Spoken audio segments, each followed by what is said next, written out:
You are welcome to GMAETS41 online class. This is GMAETS41 basic class channel. In our class today, I'll be teaching you how to reduce fractions to their lowest term. Reduction of fraction to lowest terms. So if I give you a fraction that is not in its lowest term, how do you reduce it? How will you divide in order to get the least, the smallest, lowest term of that fraction? You know, the fraction you will get so that you can no longer be able to reduce it. That is the focus of our class today. But just as a quick reminder, remember that in our last class, about 2 days ago, I taught you how to find missing numbers in equivalent fractions. And again, I remember that we got the idea of reduction of fractions. We got the idea of what? Reductions of fractions, in it. So let us see what we have in our class today under how to reduce fractions to their lowest terms. Now, I'm going to tell you the secret before we begin this class. I'm going to tell you the secret of how you can reduce fractions to their lowest term. Okay? So I'll give you a short note here on the board, which will follow our topic objective. Okay?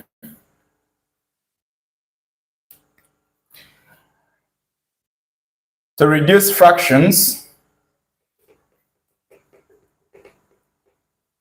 to their lowest terms.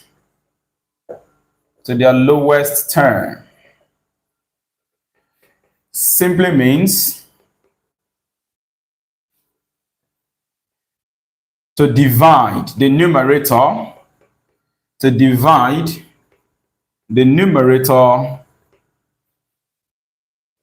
and denominator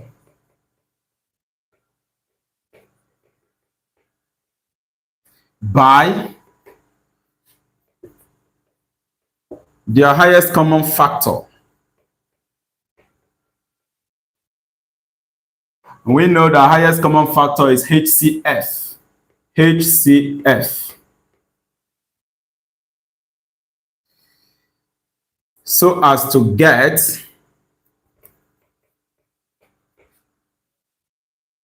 a fraction that cannot be divided anymore. So as to get a fraction that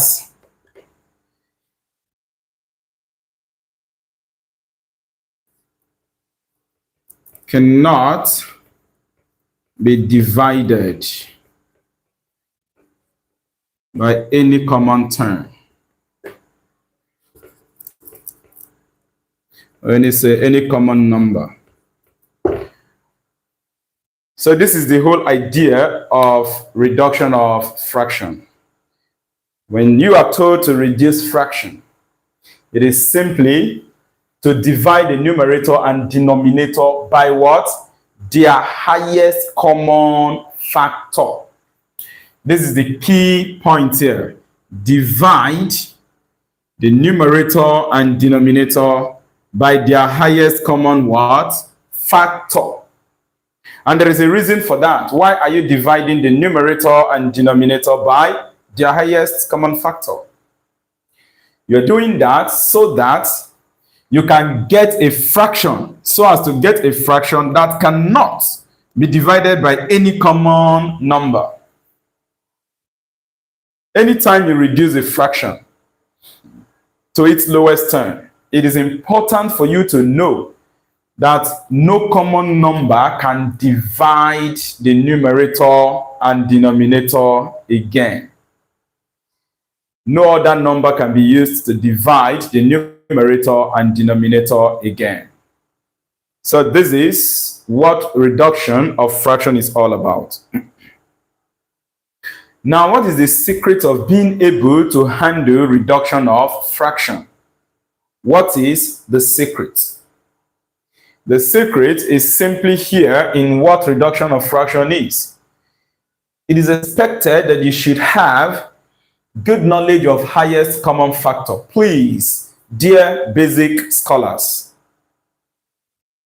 our dear friends in basic 4, basic 5, basic 6, basic 7, even basic 8, basic 9, and by extension, even those in senior classes, you are expected to have good knowledge of highest common factor, HCF. Because once you have this knowledge, this good knowledge of HCF, you can reduce any fraction to its lowest term. It simply means that this topic, once you have good knowledge of highest common factor, this topic will be 1 plus 1. So the question is, have you learned your highest common factor? If not, remember that we have treated it on this channel. We have video lessons that explains how to obtain HCF. But again, I want to tell you something. Even when I taught highest common factor, when I taught you people about highest common factor, I explained that it also depends on multiplication. It depends on good knowledge of what? Multiplication. So what does that mean? You need excellent knowledge of multiplication so that you can be able to handle HCF, so that you can be able to know highest common factor. And once you know your highest common factor, you can now reduce fractions to their lowest term. So look at the link, and that is the secret. Get good knowledge of multiplication.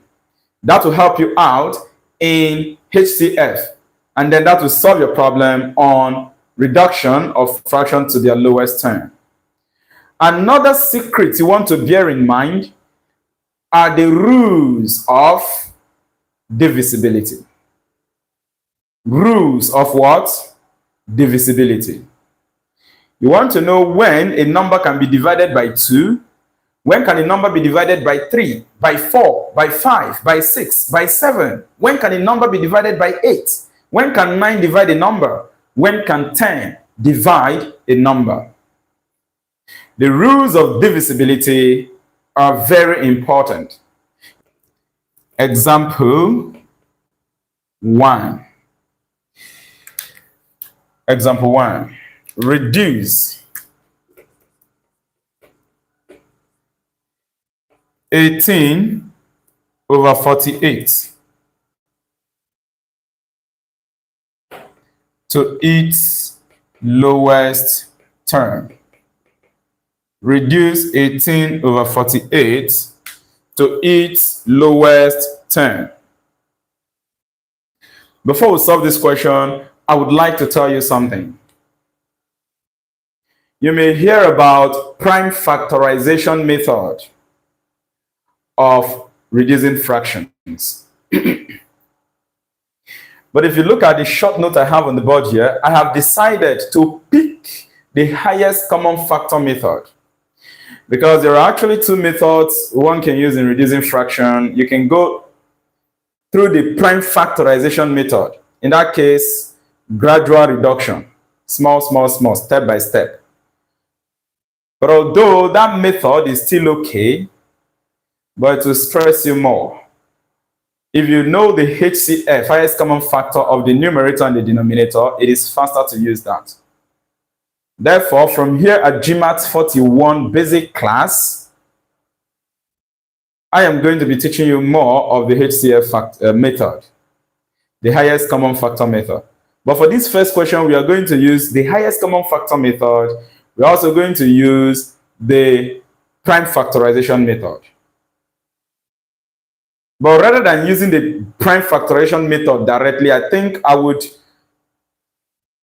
kind of change that prime factorization method to step-by-step division. Because prime factorization method is actually step-by-step division. The only thing is that in prime factorization, you write out the prime numbers being multiplied. Maybe say 2 times this times that all over this times, and then you start cancelling out common terms. Solution.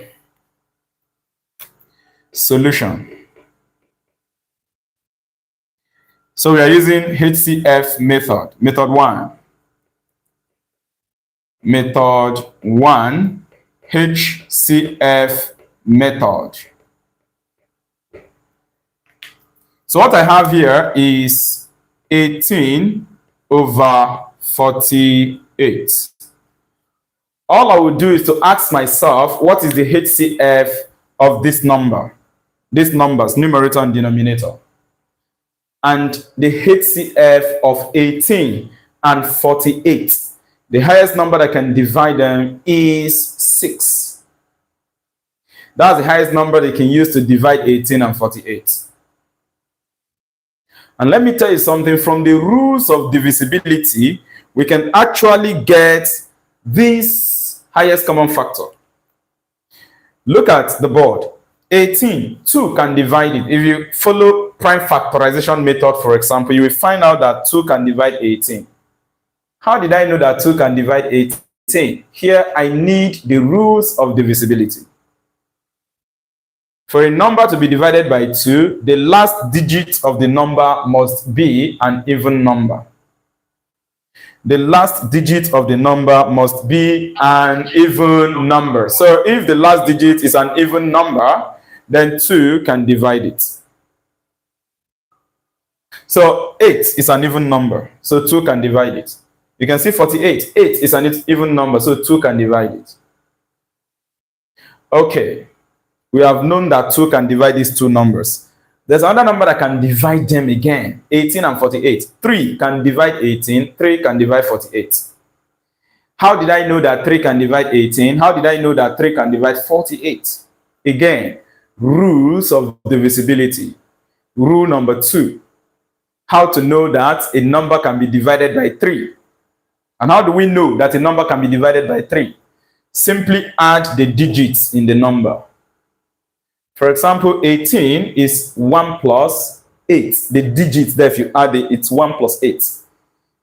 The digits in 18, if you add them, you get 1 plus 8, which will give you 9.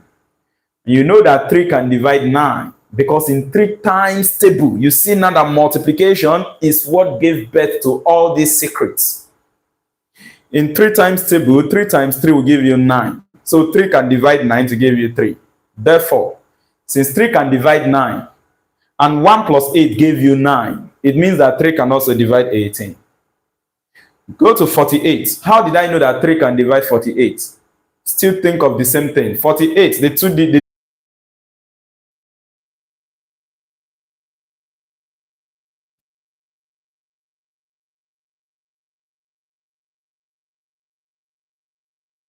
All right, so we are done using this HCF method. We are done using this HCF method. The HCF of 18 and 48 is 6. So we used 6 to divide the numerator and the denominator, and we got 3 over 8.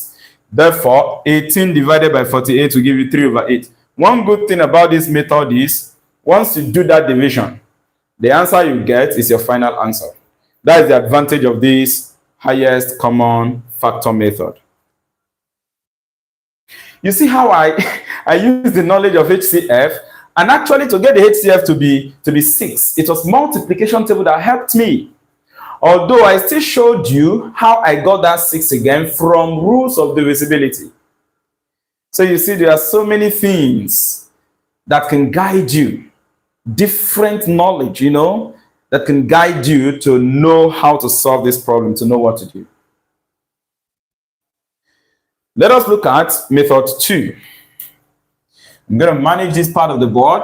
Method 2. Method 2.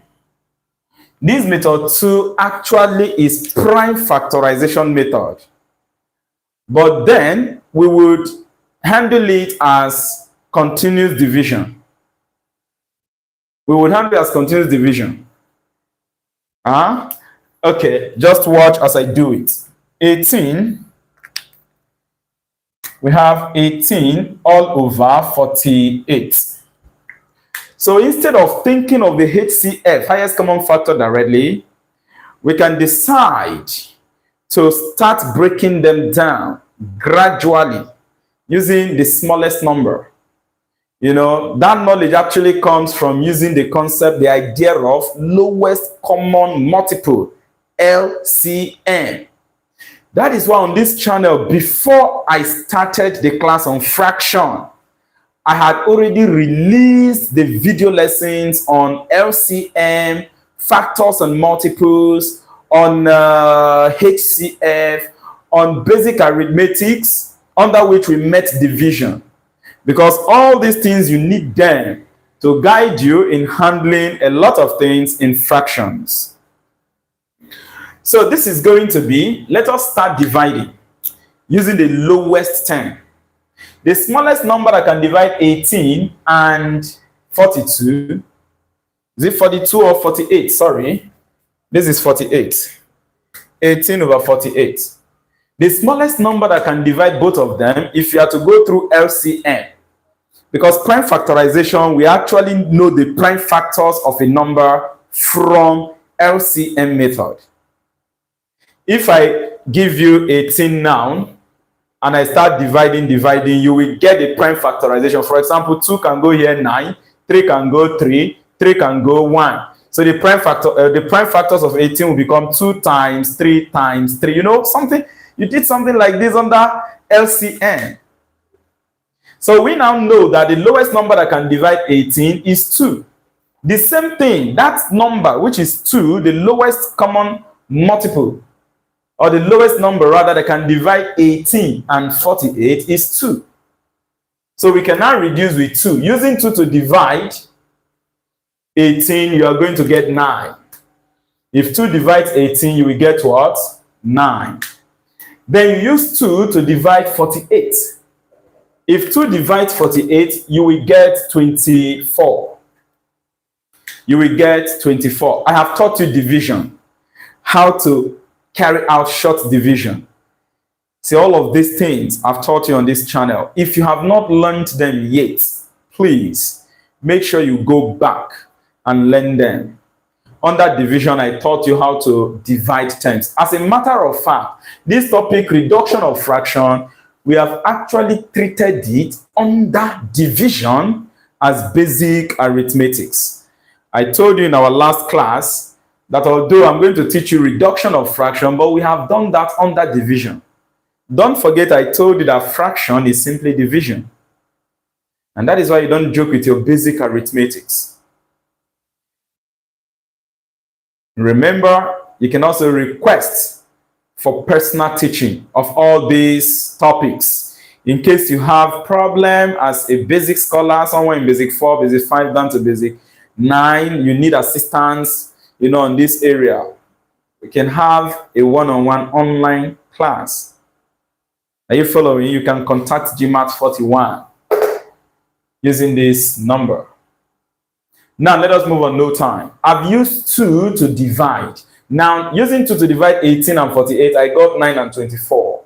I can divide 24. 2 can divide 24. But it cannot divide 9. Since 2 cannot divide 9, it means you can no longer use 2 to divide here. 2 can no longer be used to divide. So you now think of another number. You move higher. From 2, you get 3. So you have to check if 3 can divide. You see all these things, you learned them under lowest common multiple, LCM.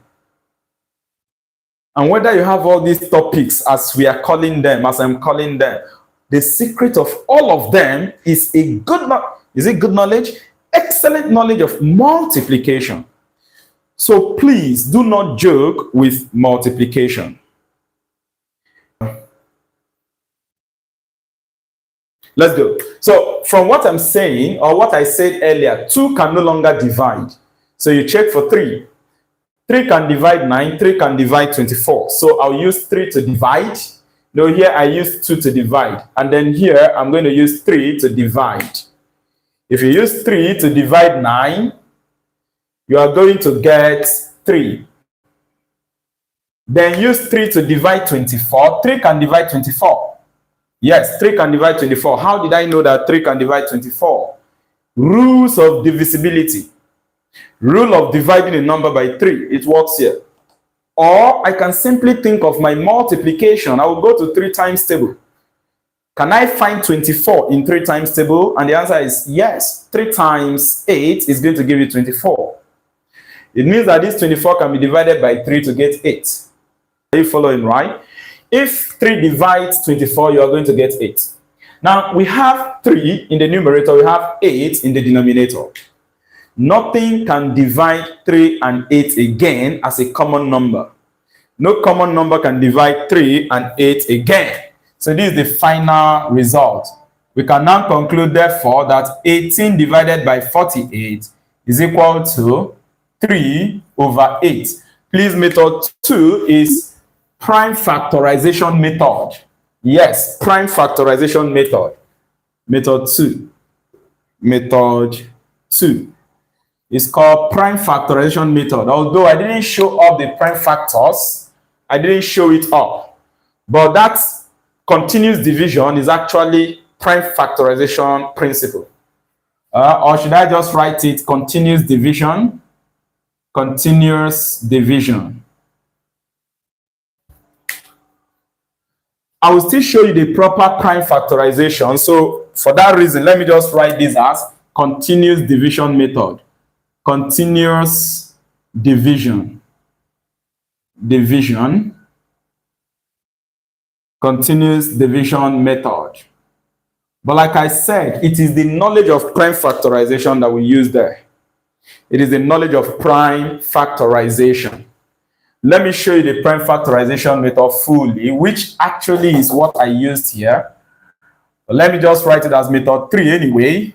Let me write it as method 3. But at the end of all these things, I'm taking my time to show you method 3. At the end of all these things, I'm taking my time to show you. We shall be using method 1, H.C.F. method on this channel. So this method, like I said, we are going to call it prime factorization. Prime factorization method. Prime factorization method. Don't forget that I said this method is still the same as continuous division. The only difference between fraction method will show the full prime factors of this with multiplication. But that method is a waste of time. I'm going to show you. 18 divided by 24 will be equal to, we will come to 18 and ask ourselves, what are the prime factors of 18? If you cannot do it straight, if you can't think about the prime factors straight, you can use LCM method. I showed you that of 18, so let me show you that of 24. 2 can divide 24 to give you 12. 2 can divide 12, it will give you 6. 2 can divide 6, it will give you 3. 2 can no longer divide 3, so you go to 3. 3 can divide 3, you get 1. So the prime factors of 24 will now be 2 times 2 times 2 times 3. But using the knowledge of multiplication, you can actually do the prime factor, as in write the prime factorizations out without going through the LCM fully. You can actually do that. So let us see how it goes. For 18, it's just for you to work it out with your brain. That is why I always advise you and encourage you to take your multiplication seriously. 18 over 24 will bring out the prime factors of 18, will bring out the prime factors of 24. So let's go. 2 can divide 18. So I'll write 2 times. If 2 divides 18, you're going to get 9. So have that 9 in your brain. If 2 divides 18, you get 9. Good. 2 can no longer divide 9. See, what I have is actually like 2 times 9. But we can't write the 9 here because a number can still divide 9. There is a number that can still divide 9. This is meant to be 2 times 9, you get 18. But that 9 here, I'm not going to write it because I still need to reduce it. Now, 3 can divide 9. If 3 divides 9, what are you going to get? You get 3. Which means that this 9 here can be broken down, saying that 3 can divide it. If 3 divides 9, look at the 3 that divided 9. The answer is going to be 3. So you write that result you are going to get when 3 divides 9. If this 3 divides 9, I wrote this 3 down that I used in dividing, I am going to get 3 as the answer. The answer has to be written down.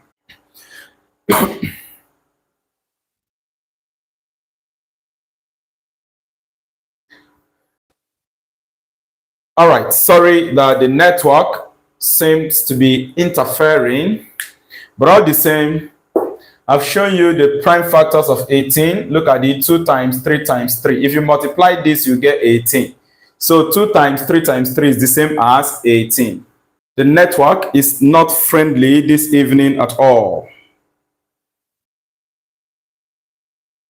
The network is not friendly this evening at all. Please let us look at this method 3. We're still going to be fighting to manage up the network. The method 3 is, we have the question 18 over 48. I want to use prime factorization method to solve.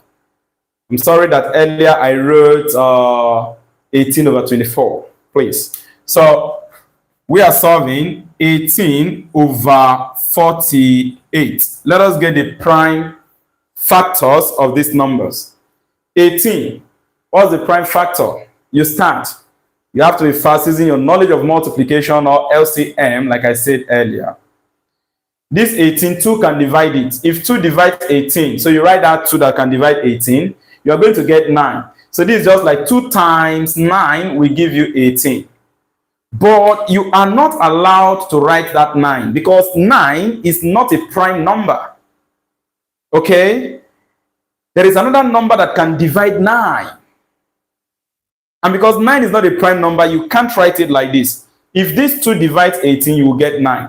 But you are not allowed to write that 9 because this 9 can still be divided. So you ask yourself, you have 9 already, have it in your brain.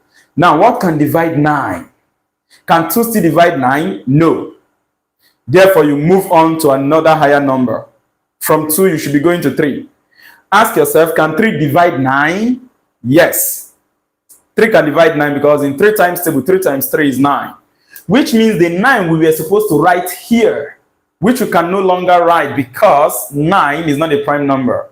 That 9 will be replaced by a number that can divide it. And 3 is that number that can divide 9. 3 is a prime number that can divide 9. If 3 divides 9, what will you get? The answer will be 3. You have to multiply it by the answer. I hope you've seen the